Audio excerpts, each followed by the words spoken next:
You're listening to the Business and Life Conversations podcast with Angela Henderson, episode 208. Hey there, you're listening to the Business and Life Conversations podcast. My name is Angela Henderson, and on this show, we talk about improving your business, life, or both by having amazing and rich conversations with brilliant guests who will inspire you and who will give you tips and tricks to help you grow both in life and in business.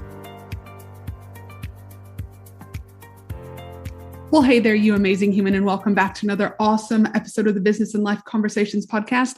I'm your host, Ange, from Angela Henderson Consulting, where I'm an international award-winning business consultant and coach who has helped thousands of amazing women business owners all around the world to get their pieces in place to have consistent 4- and 5-figure months and then on to 6- and 7+ figure years without burning out in the process.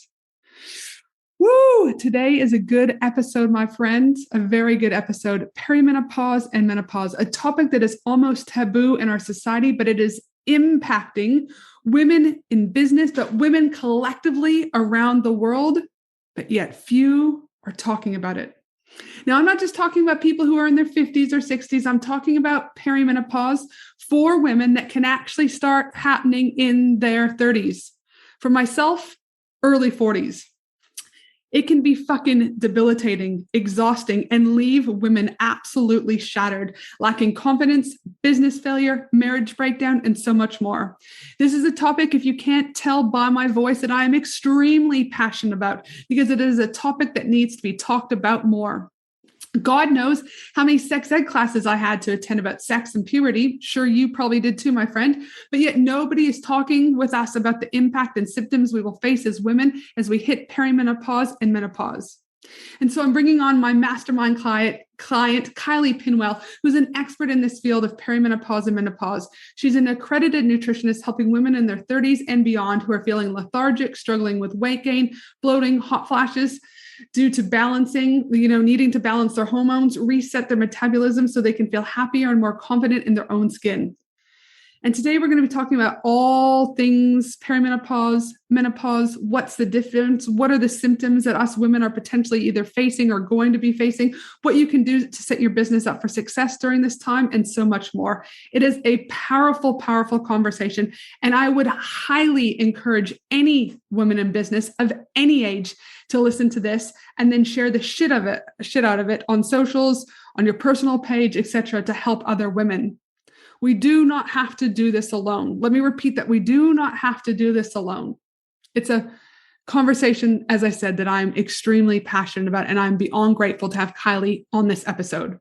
But before we get into this awesome episode, I just want to let you know that this episode is sponsored by Profit Pillars Kickstart, Gaining Momentum with My 90-Day Sprint. This is my brand new coaching program for women in business who want to go from stuck and unmotivated and lost, developing a laser-focused strategy, giving you the clarity, tools, and community you need to achieve both short and long-term goals. Our focus inside of the 90-day sprint is for you to gain increase in revenue, clarity and strategic direction, boosting momentum, understanding specifically what you need to focus on for your individual business, a stronger mindset, new networks, increase in confidence, and so many other amazing things. Included inside of the Profit Pillars 90-day Kickstart, you will get a 1 30-minute strategy session with me, 3 monthly live group goal-setting sessions, 3 live group workshops with guest experts, 3 monthly live mindset calls, fortnightly live coaching calls, 3 monthly co-working sessions, 90-day access to the Profit Pillars Business Vault with over 40+ trainings, and 90 days access to the private Facebook community. The cost to join our amazing program that gets results for thousands of women around the world is just $15 a day. Spots are limited because I like to keep the group small and intimate. So if you are interested, send me an email at info@angelahenderson.com.au or a DM over on Instagram. I am at Angela Henderson Consulting because the sales page isn't alive yet. Now let's hop into this epic and most needed episode. Hey, welcome to the show, Kylie. Thank you, Ange, for having me. I'm very excited to be here. Listen, I'm super thrilled that you're here today on the podcast because we're talking about a topic that I believe we need to talk about more, which is perimenopause and menopause, and especially how it is impacting business, people's home lives, and communities. Yes. And in my opinion, like I'd said in the intro here, is if women are going to ignore this, you're actually looking at putting your business at risk quite substantially. And this is not just something that Angela Henderson is taking from the book. This is something from Angela Henderson at the prime age of 43, who has had perimenopausal symptoms for the last couple of years, right? Is saying from personal experience. So yes, I'm excited to get into this topic. Before we dive deep into the land of menopause, I always like to ask my guests a fun question so that they can get to know you a little bit more. So my question to you is, what is your all-time favorite song and why? Ooh, okay. It would have to be Dancing Queen. Oh. How can you not love Dancing Queen? You know, it is a good one. That's an on the table dance, have a good time song. Yeah, totally. And I think, listen, I would say it's for us oldies here, Kylie, but I mean, like, kids of all generations love this, right? Absolutely. So I was like, I think anyone listening, despite what age bracket you're in, I think you could love a good Dancing Queen, right? I was giggling it good. And if you don't, there's something wrong. Seriously. If you're not, you need to call us. We'll help you out in the fun place, right? Because I know the other day I did a post and I put something like, I was around Bon Jovi and I was like, if you even know who he is, and people like, oh my gosh, that's funny. Yes, we know who Bon Jovi is. But I was like, I have to forget that though I do not feel old, I am still 43 and counting, right? Still, I may have just turned 51, but I'm still 32 in my head. Exactly right. That's the thing is, like, I no longer look at age as a thing. And that's what I was reading a book around mindset a few weeks ago.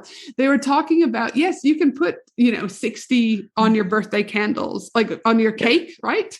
But they're like, why don't you try just putting 30 or 29? Because they're like, again, if you buy into this notion of I'm 60, 61, 62, even though you are, your subconscious is still going to pick up on, right? And start laying the pathway of us thinking we're old, right? And so it's not about to just like put our head in the sand and think that we're not. But if you want to feel young and still, do you know what I mean? Dance to Dancing Queen. Like the reality of it is we don't have to buy into what we think is old. Does that make sense? Yeah, definitely. And I think, I remember when my grandmother was 50 and she was an old lady, she had old lady clothes and I don't know, maybe she wasn't, but I think it's definitely, the older we get, the younger we are. We don't have to be old. And I think, when you sort of head to sort of hit 50, because my kids are now teenagers, and I see freedom at the end of the tunnel. Totally, 100%. And there's this notion too, I was driving by in my local neighborhood the other day, and it's like,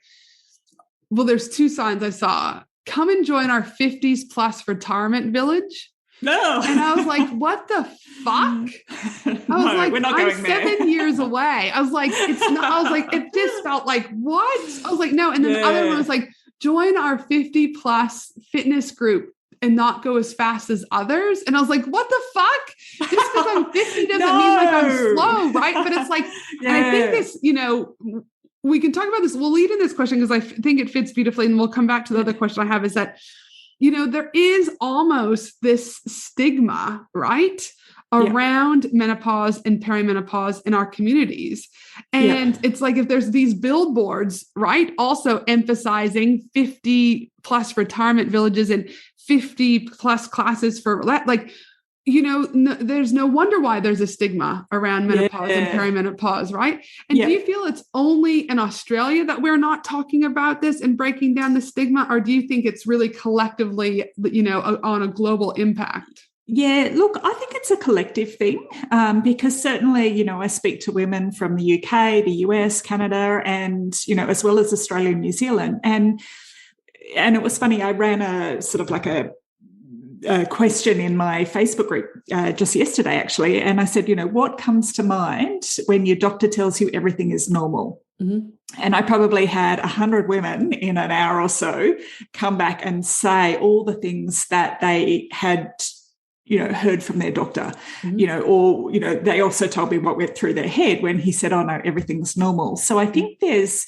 it's just such a misunderstood and it's not very well explained to any of us. Like no one, like before you go through puberty, somebody sits you down, hopefully, and tells you what's going to happen. The kids are educated in schools. Everyone knows, they've got their little girls have got their little period packs and things like that. But at no point does anybody explain and certainly nobody told me, and like I'm a health practitioner, that perimenopause can actually start sort of anytime from your mid-30s onwards. And the biggest symptoms actually happen in the lead up to menopause. So, menopause, you actually know what the deal is, but it's that lead up to menopause and no one tells us. And I think part of the problem is there's no kind of like medical test that we can do. So that puts us in a little bucket, and then there's a matching pill for that because, in my experience, no two women have actually ever presented the same way in perimenopause. So, you've got all of these signs and symptoms and, different things that women are experiencing, and it's not necessarily linked back to perimenopause or menopause. So, absolutely. And it's just like, and I just think that unfortunately the cycle continues. I'm very big advocate about mental health and breaking down the stigma. And that's why I wanted to bring you on today, because we, in Australia in particular, and I'd say probably around a large portion of the world, is we do have an aging population by definition of aging population, right? Yeah. And women collectively, I think a statistic I was reading while I was researching for this podcast is like 51% of women in the workforce, do you know what I mean, are hitting these particular, like a large percentage of women are about to enter into perimenopause and menopause. And like this statistic was in the UK, and workplaces are not equipped to deal with it. Yeah, right? 100%. I mean, I know that's a whole other topic about how it's going to impact workplaces. Yeah. We're talking about business today, but let's rewind just a little bit because I know we could carry on, but I just want people to know, can you tell people a little bit about what do you do? What's your skill set? What's your expertise? Yeah, sure. So I'm a clinical nutritionist by background, and that's sort of more holistic nutrition, so more on the naturopathic side. And I, have been in clinic for a long time, and then sort of, I guess, drifted towards women my own age. And I think it sort of worked through. So when my kids were younger, I did kids nutrition, and then, and then I sort of started working with the mums of these kids. And then I was like, well, hang on a second, what's going on with these women? So, and then I realized that what was going on with them was actually also going on with me. So this is where I decided to, find out more about, because we weren't taught in, when I went to college that much, like perimenopause, I think was one sentence with a full stop. And then menopause was maybe two sentences, and so I went, and I've done quite a lot of study since, gosh, what are they called? Perimenopause brain, everyone. Use your words. Like education. I've done a lot of education since then around it. So I understand a lot more about the biochemistry and the science and the, how we can support our bodies. Mm-hmm. So and I think one thing to remember is it's actually a natural transition. Mm-hmm. It's not a disease, it's not an illness, like it can feel like it, but it's actually a natural transition, and menopause is a natural stage of life. So I think, when we're talking about changing the stigma and changing the thinking about it, it's actually no different to puberty, like honestly. Yep. So that's a bit about me. So I, work now specifically with women going through perimenopause and menopause. Dude, I love it. We need more of you. And that's why, again, I'm so excited to have you here today. Now, we've already started talking about perimenopause and menopause. And there might be some people like, why are there why are you using two different words? What's going on with that, Kylie and Ange? Yeah. So can you explain to people what perimenopause is versus menopause, just so that everyone's on the same page for the notion of this podcast and moving forward when they look at their own literature? Yeah, 100%. So perimenopause, and this is what a lot of women, don't know, is there's 4 sort of stages to it. And it can start, 10 years before you actually go through menopause. Mm-hmm. So this is where we start to get like big hormonal surges, big drops. Some women, you might have heard of estrogen dominance, because that is, and this is where sort of our big symptoms happen. So, and it can be mental, it can be physical, it can be emotional, because it's actually our biochemistry. Mm-hmm. So we're experiencing these big surges and then these big drops. So a lot of women, describe it to me as they feel like they've had the rug pulled out from under them. Mm-hmm. So, they might be gaining weight, like usually weight gain and feeling really tired. Mm-hmm. These are sort of two of the earliest symptoms that, start to happen. Mm-hmm. Then menopause, so that can go on, and the symptoms change over time. Mm-hmm. Then menopause is once you haven't had a menstrual cycle for a year. Mm-hmm. So the average age in Australia is about 51, 52. Mm-hmm. So, and what happens is a lot of women, your periods during perimenopause might get heavier, they might get lighter, they might become further in between. You might, go almost a year and think, okay, there's the finish line, I'm nearly in menopause, and then you'll get a big humdinger of, like the last hurrah, if you like, and then you've got to start your 12 months all over again. So then, once you hit menopause, this is where your body is still producing hormones, but really low levels of hormones. And this is where, we're kind of like that ups and downs, and all those crazy symptoms sort of settle down a bit. And, we've got other sort of symptoms like, hot flushes, breast tenderness, certainly to go on with. So, perimenopause is the 10 years or so leading up. Menopause is once you haven't had a period for a year, you're done. Mm-hmm.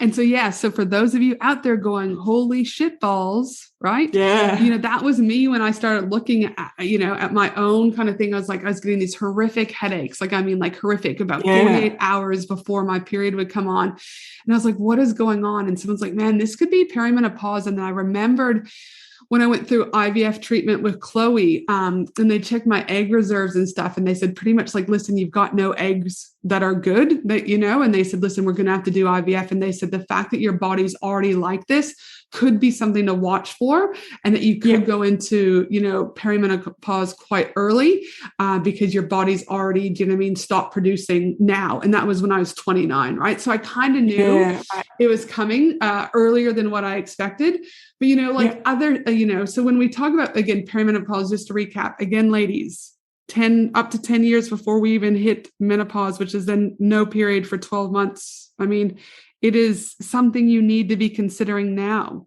Yeah, you definitely. think the average age is 51 and you go 10 years back, 41.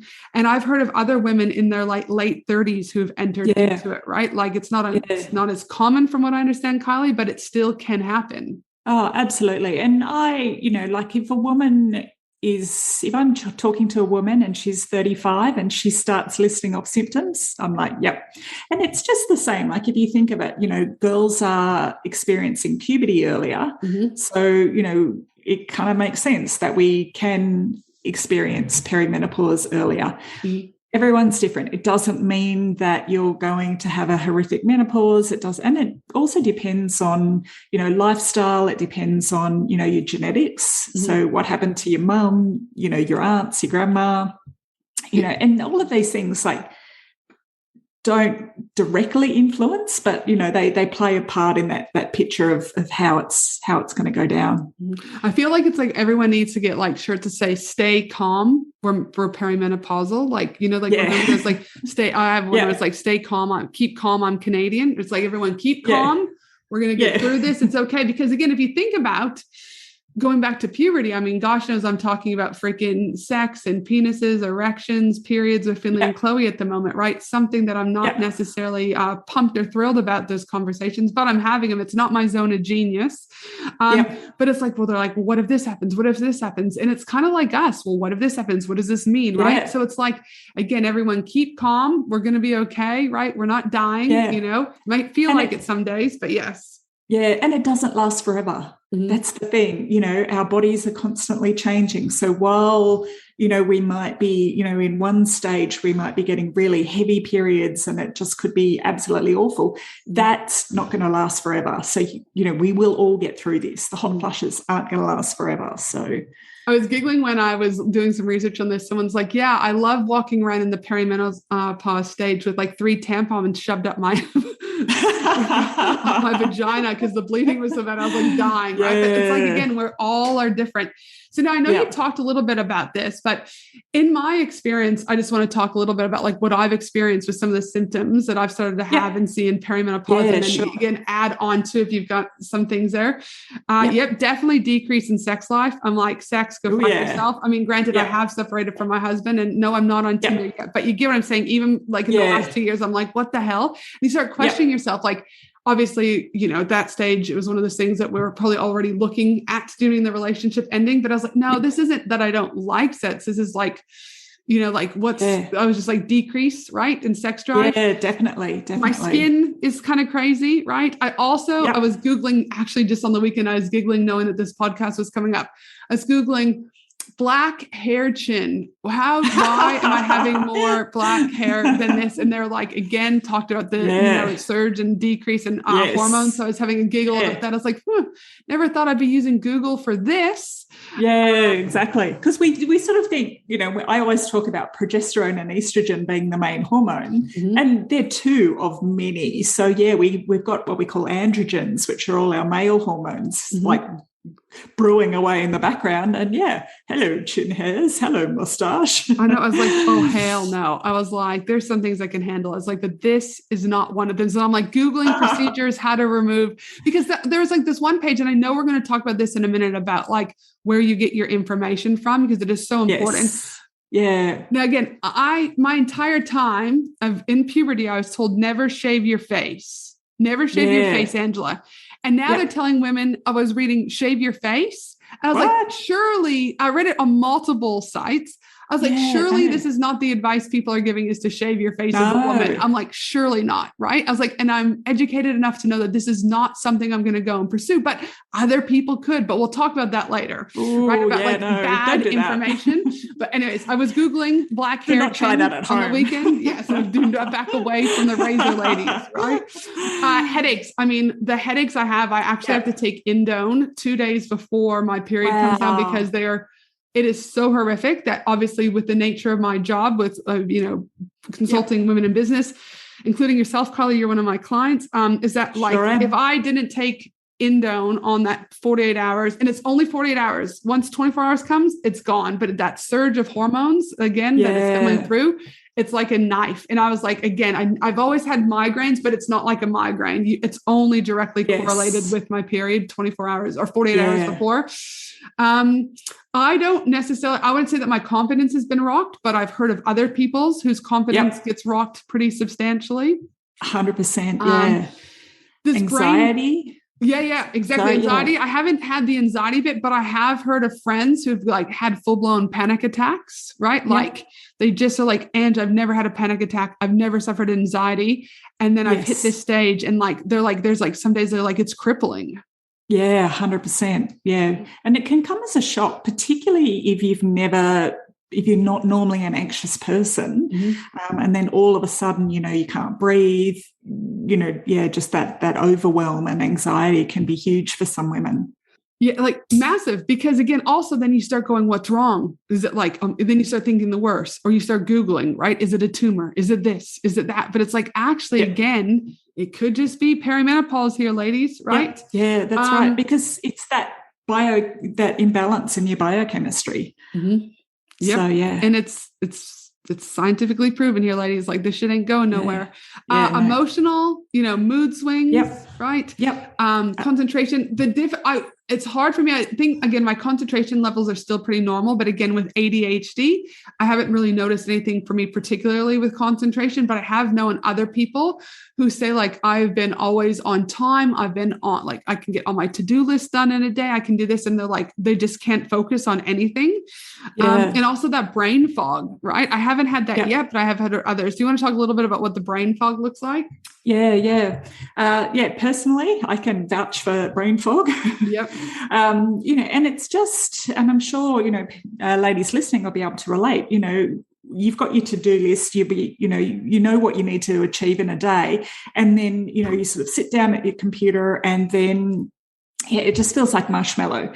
You know, for me, like what happened earlier, I lose my words. You know, I also have a podcast, so I'll be recording my podcast, and then all of a sudden, all my words will leave my head. I'm just like, well, this is really helpful.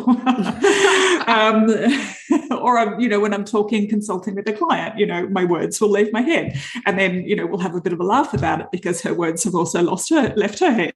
Yep.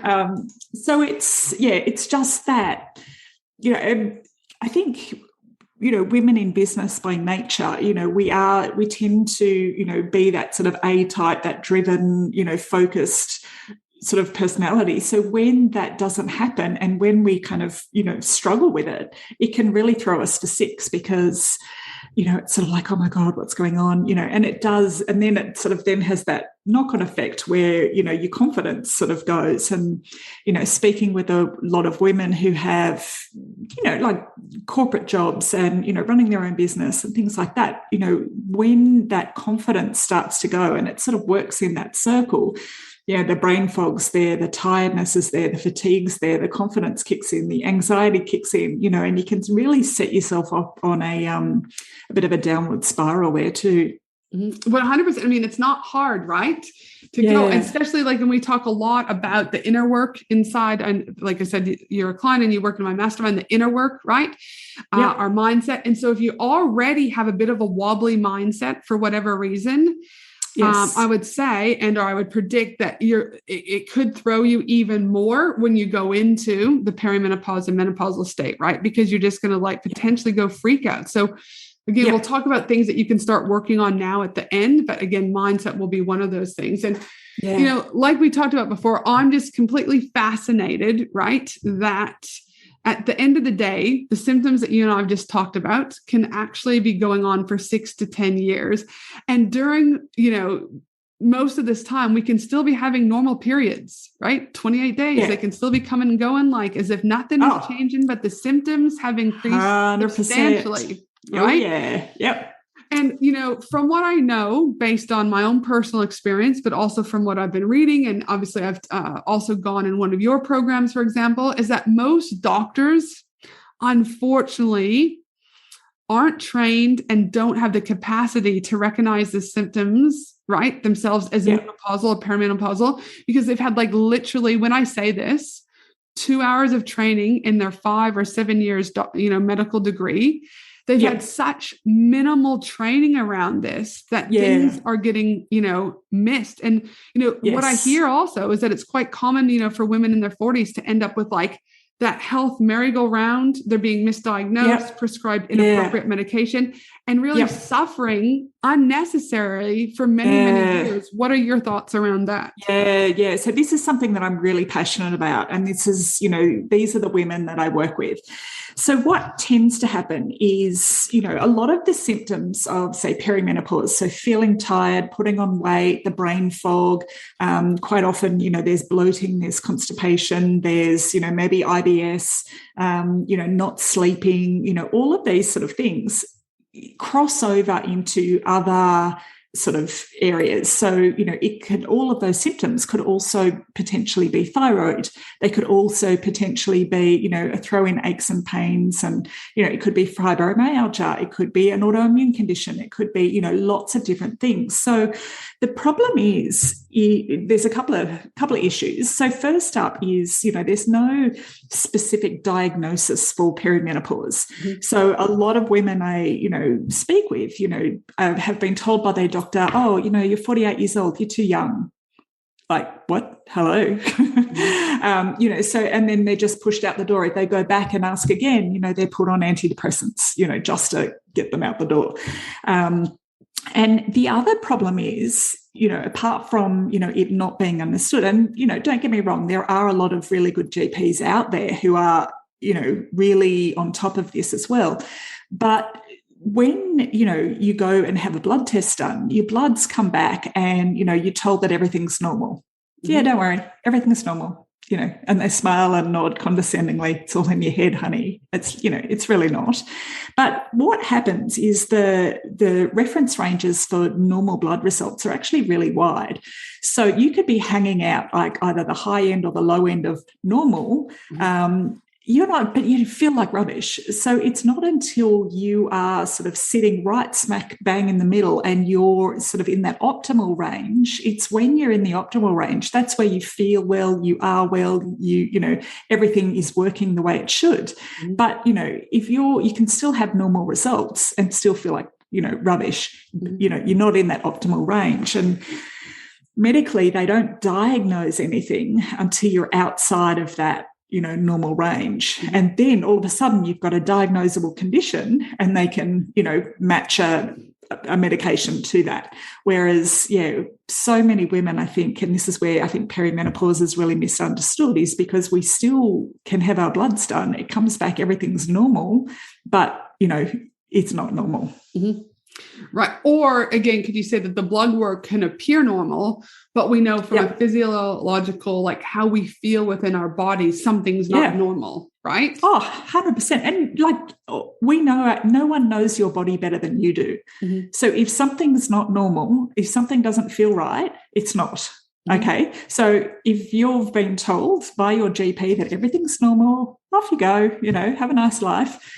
Find a new GP, you know, and easier said than done, I know. Yep.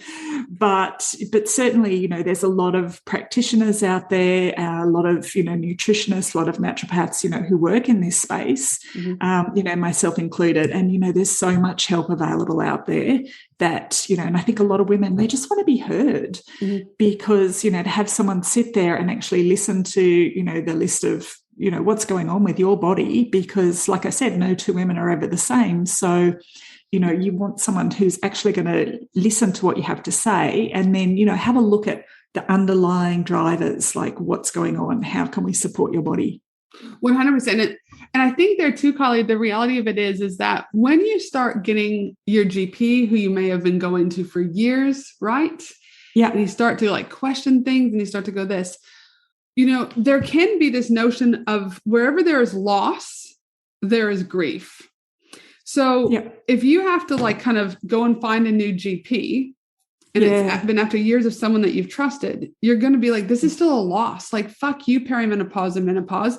Like I've had to say goodbye to my GP after all these years because she's not equipped. And now I've got to go on this journey even more alone, right? And meet this and build this new rapport with people, right? Yeah. And so, you know, for me personally, it's like any type of loss, ladies, I talk about loss often on here, you know, but for us, like it could be like a loss of who we were and who we're, you know, and who we're becoming. We might not be ready to become that next person yet.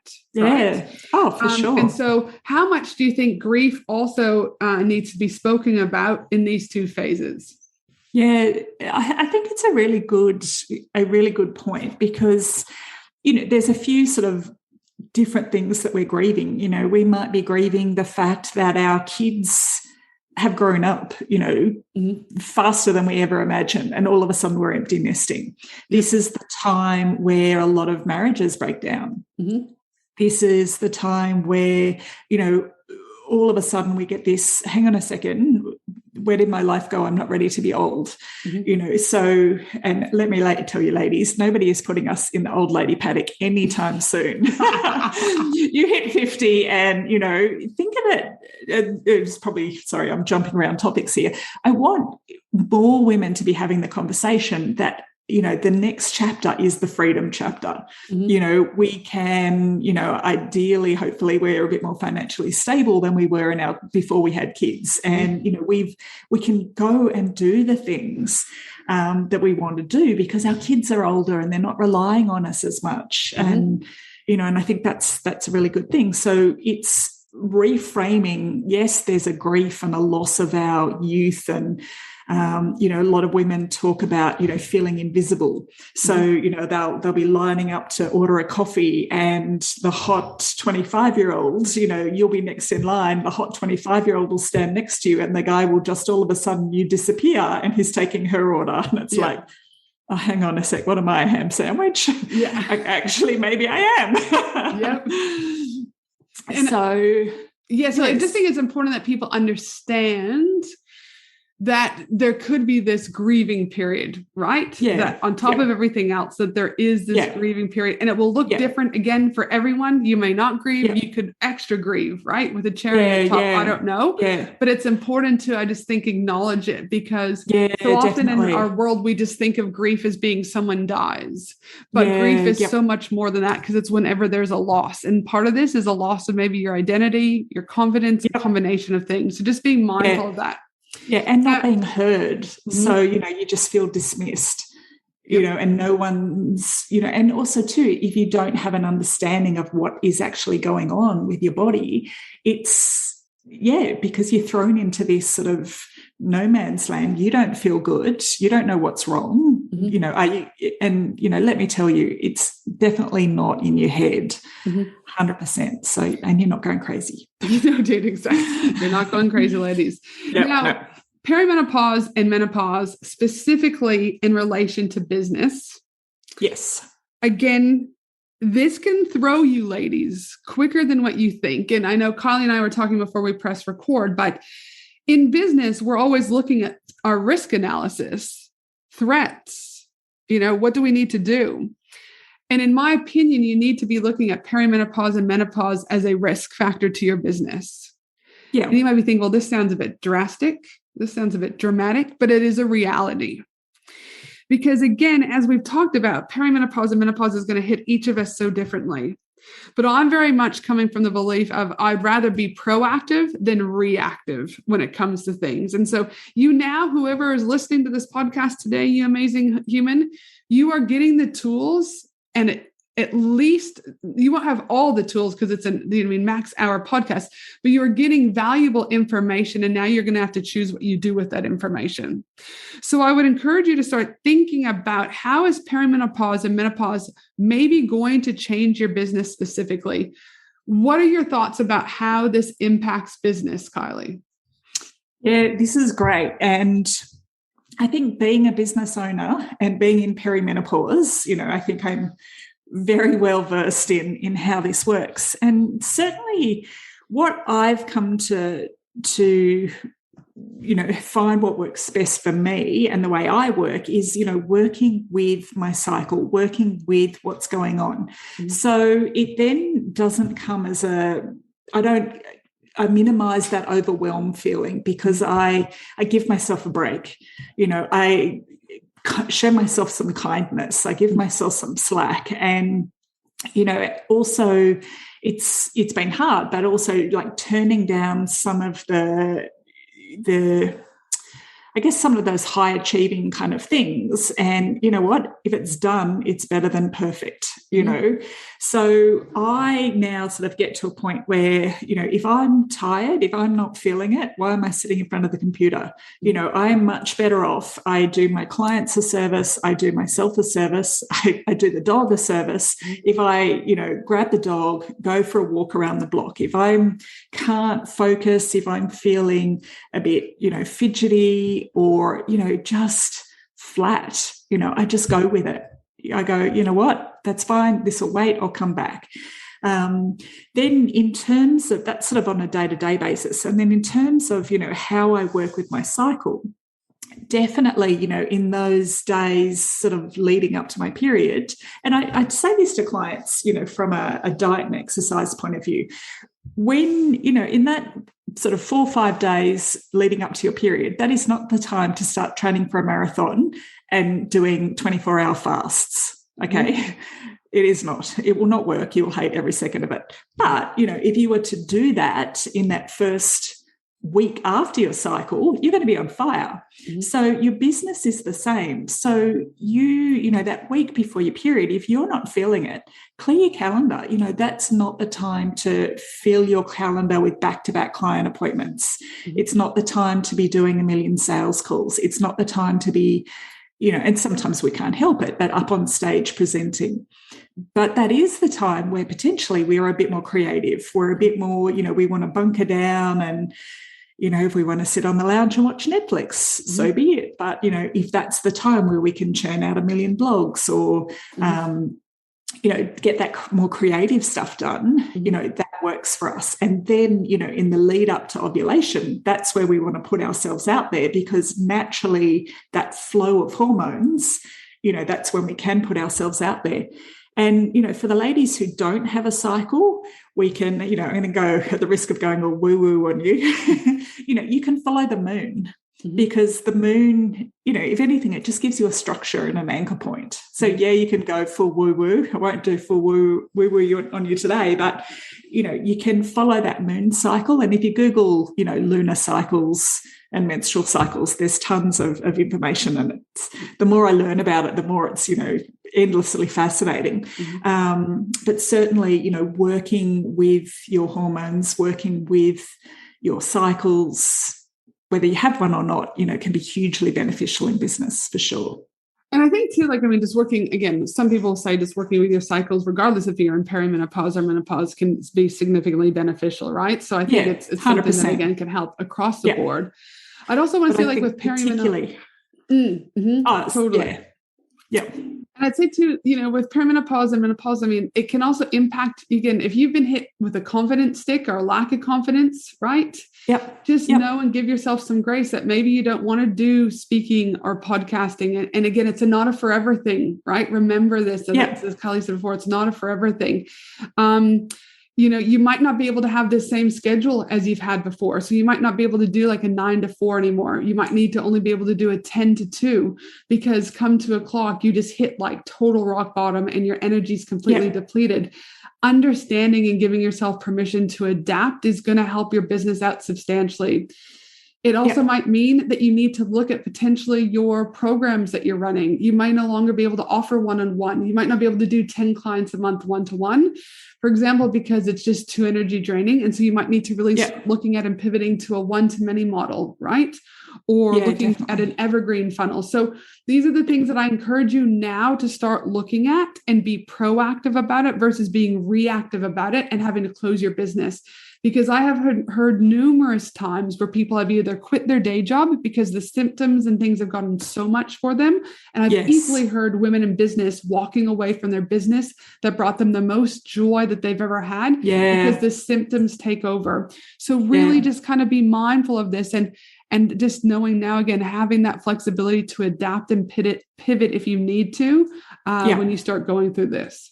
Yeah, definitely. And I think, also too, there's a lot we can do to have tools in place to deal with that as well, sort of emotionally and, physically as well. So, making sure for that energy to get you through the afternoon, making sure that you're having breakfast. And I see a lot of women in perimenopause, menopause, and they come into my program and, we sort of go through, what they would eat on a day-to-day basis. I'm not a breakfast eater. I don't really eat breakfast until midday. So let me ask you this. If you were going to drive a car from Brisbane to Sydney, would you go, it's fine, I don't really need to fill up until Coffs Harbour? It doesn't work. The car breaks down. Yep. So I've got a lot to say on that, but perimenopause, menopause, this is not the time to, from a nutrition point of view, to cut your carbs. It's not the time to, choose your carbs wisely. It's not the time to fast. It's not the time for, restricting food and cutting out food groups and all of that. You need to nourish yourself well so you've got that energy to get through the afternoon. And another big one, for women in business, women sort of generally, is the stress that we carry because, I think we've got the stress of owning a business and running a business. If we've got team members, if we've got clients that we need to look after, we're very good at looking after everybody else and then put ourselves last. Then we've got kids, then we've got partners, then we've got, our own parents who are getting older, who have starting to have needs of their own. So we kind of take on all these things. And because, we are kind of overachievers and, we can do all the things. Yeah, we can cook the sausages at footy on Saturday. Sure, I got that. Oh, yeah, dance costumes. No worries. I'm on it, and we take on more than we need to. So learning to kind of put yourself first and say no to the stuff that doesn't need to happen. And I say to my ladies all the time, no is a complete sentence. Mm-hmm. You don't have to justify why you don't want to go to your mother-in-law's birthday. Mm-hmm. Oh, okay, maybe you should go to a birthday for the sake of the family, but her barbecue. Yep. It's just like, you know what? No. End of story. Yep, absolutely. And again, just knowing and being comfortable with that. So again, if you can start to practice no as a complete sentence now, that by the time you get to the perimenopause and menopause state, if you're not already there, right, is going to help you. Absolutely. Because then you'll be really cranky and you'll say words that you might regret. Right. I mean, that's another symptom, right? I mean, I don't think we really touched upon, but I mean, anger can also be a very strong symptom during this stage, right? Yeah. And huge. Losing that, again, being mindful of that and putting measures in place again, so that you're not screaming at your clients or screaming at your partners or your kids. You know, I think is too. And I think, again, that's a big part too, is about communication, for example, right? Yes. And I think this is where a lot of breakdowns collectively across the board happen. You know, I haven't needed to yet. I mean, I've talked briefly on sort of our mastermind calls or my one-on-one clients, like, I've got a really killer headache. I should be fine. Do you know what I mean? But again, if not, we'll end the call type scenario. But like, again, communicating to people. Yes. That this is going on and that you might have to make some changes, right? And being okay with that. So, you know, I know when the headaches come, I will say to my kids, listen, mom's got a headache. I've got to lie down for 15 minutes. And they're like, oh, is it about your period again? Oh, yep. And so like, they're already knowing about it's like the menopause, right?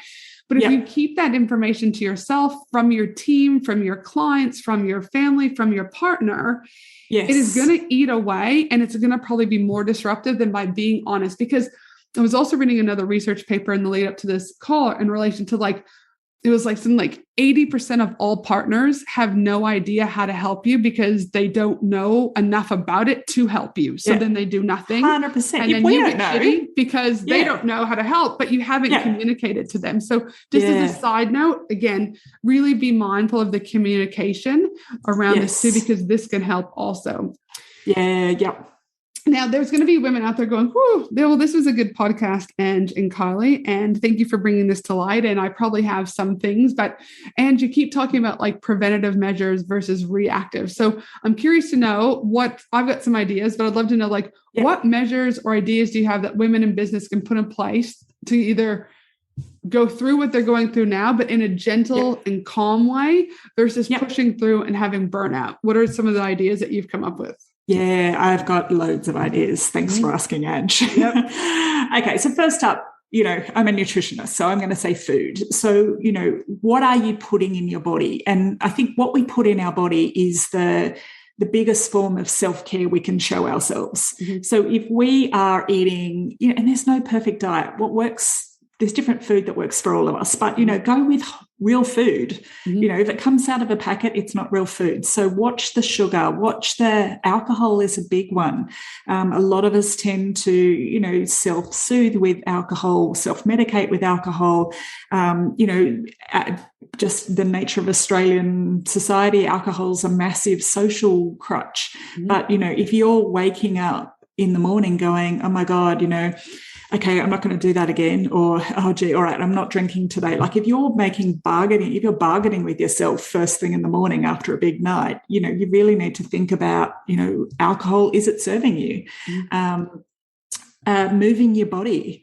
So, you know, I'm not a big one for prescribing exercise, you know, but I am a big one for prescribing movement, you know, and I say to my clients all the time, I actually don't care what you do, but if you're doing a high intensity boot camp and, you know, at 3:00 in the afternoon, you're crashing out on the couch, or, you know, you have to drag yourself through the day, it's not the right exercise for you right now. It doesn't mean you can never do it again, but it's not right for you. Mm-hmm. Whereas it could be yoga or Pilates or a swim in the ocean or a walk around the block. That could be, you know, what's right for you right now. So if you can do weights, if you can get yourself to the gym, that's great. But as long as you are moving and doing something that lights you up and makes you feel energized afterwards, that's a really key thing. Just breathing. I think we forget to breathe. And, like as soon as we take 3 big, deep breaths, our whole nervous system just calms down. So it's when you feel, and if you sort of sit where you are right now, where are your shoulders? If your shoulders are up around your ears, you need to breathe and just drop them down. And it's, that's one of the simplest things we can do just to calm that nervous system down. Stick your little butt out in the sunshine. Okay, I haven't seen sunshine for a while up here on the unsunshine coast, but we need sunshine. We need, for all the ladies who are in lockdown, and then for 2 years followed by a really crappy summer, vitamin D and just being out in the sun, it, lifts our endorphins, it lifts all of our happy sort of hormones, which we need. Get to bed early without your phone. So, 9:30 is my kind of cut-off time. If you're not winding down by 9:30, you absolutely, 9:30 should be your I'm brushing my teeth on my way to bed time, earlier if possible. And, no phones in the bedroom, make sure it's nice and cool, because like night sweats is often an early symptom of perimenopause. So, make sure you've got your room's dark, it's cool. So, you're doing all the things to give yourself a good chance at a decent night's sleep. Rethink your wardrobe. A lot of women are hanging on to the jeans that they wore in their, 20s and 30s. Ladies, it's time to let them go. Yep, 100%. Rethink it, go down to the mall and talk to I don't know, they've all got like fashion stuff. What are the hoodie stylists? Is it? Yeah. The hoodie lady, the hoodie stylist. Very familiar with her. But and we sort of tend to like wear similar style of clothes, but maybe there's other clothes that might be better suited to us that, suit a changing body shape that we feel confident in. I know I've got a wrap dress, and it's this is, I don't even know if she's around anymore. It's a Leona Edmonston dress, and I love it. And it's a wrap dress, and I always feel great. I feel confident. I feel sexy. I feel sassy. I feel, so if I'm, not that I've done it for a while, but if I'm doing a presentation, that's my dress, so it's obviously a style that suits me. It works for my body, and I feel good in it. So it's finding the clothes that you feel good in.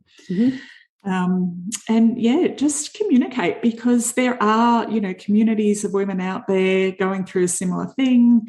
There's, health practitioners, such as myself. I've got a big community full of, there's 8,000 women in there, and, it's feeling that you're not alone going through this. And I think having that sort of support network is huge.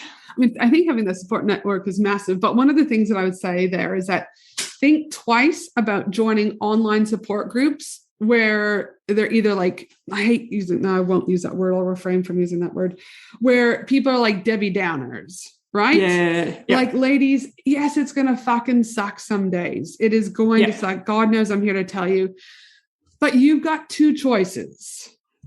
Make the best of what you have, or fucking whinge. But I'm telling you, if you choose to whinge, the state that you put the stress that you put on your body is far worse, and you're more likely to experience like more heightened symptoms of what you're already going through because of the negativity that you're bringing with it. So when I say choose wisely, I'm in Kylie's group. It's an amazing group, resourceful group, supportive group, but there are groups that are not ran by practitioners, and it's just a fucking bitch fest. When I also think about choosing online support groups, also think about who you are choosing to hang around with.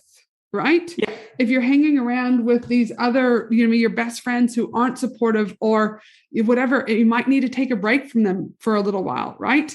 Like, again, just think wisely about what it's like, what are you putting in your mouth? What are you doing emotionally? What are you doing physically, et cetera? Because all of this plays into it. A couple of the things that I'll also say that, I would say is, again, work when you are productive and not again when you think you have the time, right? So what I said earlier on is if your productive hours used to be from 10 to 4, but now they're 10 to 2, do the 10 to 2 and then cut off at 2, really. Yeah. And again, and really creating, again, I'm just coming from a business strategy, create a business that works for you, not a business that you feel trapped in, because you potentially might feel trapped in within your own body because of everything you're currently going through. You don't need to feel trapped in your business. And kind of the last thing that I want to talk about is, I was reading online and this lady said, fuck it, days are okay. Yeah, Someday, I love that. It might just be that the perimenopause or the menopause has just gotten on you just for that day, not forever. To have a fuck it day.